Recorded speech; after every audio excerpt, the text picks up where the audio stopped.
Today's gospel tells us Jesus sent out the 12 on a mission and gave them power and authority. This evening, I'd like to invite you to reflect on power and authority and how Jesus taught his disciples how to handle it in a manner that does not corrupt or destroy those who are entrusted with it. In the famous fiction trilogy, Lord of the Rings by Tolkien, which became even more famous as a film series, J.R.R. Tolkien uses the ring as a symbol of power. This ring brings with it a curse. Whoever dares to wear it is put under its spell. He becomes so intoxicated by the power that goes with it, so that he loses himself. The ring, as it were, possesses him and makes him believe that he himself is the Lord. In short, it becomes the ring of the Lord, making the one who wears it forget the real Lord of the Rings. It unleashes in him all its corruptive and destructive powers. The real secret about dealing with it is the challenge of having it but not wearing it.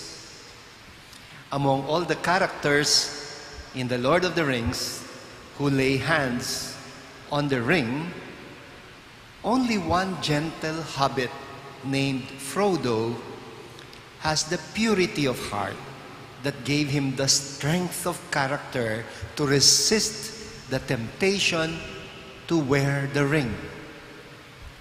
Only Frodo can carry out the mission of bringing the ring to the fire of Mount Doom in Mordor, where it was forged in order for the ring to be destroyed. Only this can put an end to its spell. Listen, to have the ring but not to wear it, that's the secret. Only he who could hold it while resisting the temptation to wear it could have true power. He has to have the truthfulness to admit that he isn't the Lord of the ring, and the humility to renounce the ambition to possess it. Ironically, in the end, even Frodo is tempted to wear it. He is only liberated from it when Gollum bites off his finger with a ring on it. And then he loses his foothold and falls into the fire of Mount Doom with a ring.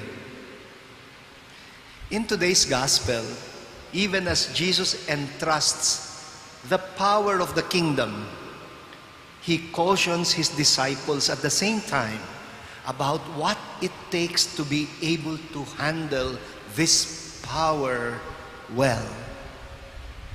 The first reading from the book of Proverbs seems to complement very well this motif about the proper handling of power.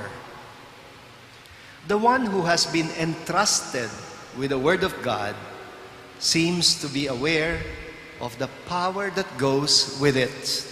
And so, in our first reading, he is begging God only for two things. Dalawang bagay lang ang hiling niya. He says, keep lying and falsehood far away from me. And secondly, give me neither poverty nor plenty. In short, he is asking first for truthfulness and second for simplicity of life. These were also the two things that the saint we celebrate today was known for. Saint Padre Pio. He is known to have struggled a lot with the devil over these two things. As a consequence, like Saint Paul, Padre Pio is known to have carried in his body the stigmata, the marks of Jesus. In another passage in Paul, 2 Corinthians 12, Paul seems to explain what the marks were for. He says, so that I might not become too proud. Meaning, so that he might not be corrupted by the power that went with the revelations that he was receiving.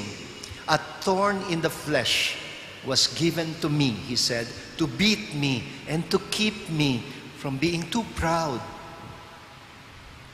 In the gospel, Jesus is also emphasizing the aspect of simplicity when he instructs his disciples not to allow themselves to be enslaved by material things. And he also teaches them how to handle rejection. I think Jesus knows well what human beings are capable of doing when their egos are hurt, especially by rejection. He tells them instead to shake it off like dust from one's feet. And he's also orienting them what the power that he entrusts to them is all about. Firstly, it is about bringing good news to those who are despairing, about making God's kingdom already a present reality by putting an end to the spell of evil in this world. And secondly, it is about bringing care and consolation, bringing comfort and wholeness to those who are suffering and broken. In short, he brings hope and healing. Dear brothers and sisters, please be very careful of the ring, the enchanted ring of power and authority. It has the power to corrupt and to destroy even the best and the brightest in this world. Power can be handled only by little people, by the pure of heart, by those who can hold it but never presume that they are entitled to wear it. Power comes in many forms: political power, economic power, scientific and technological power, military power, even the spiritual and moral authority that is entrusted to priests and bishops and religious leaders is another form of power. It can also corrupt us because we're human beings too. Nothing can save us from the curse that goes with the ring, except the constant reminder that we are mere stewards. We are not the Lord of the ring.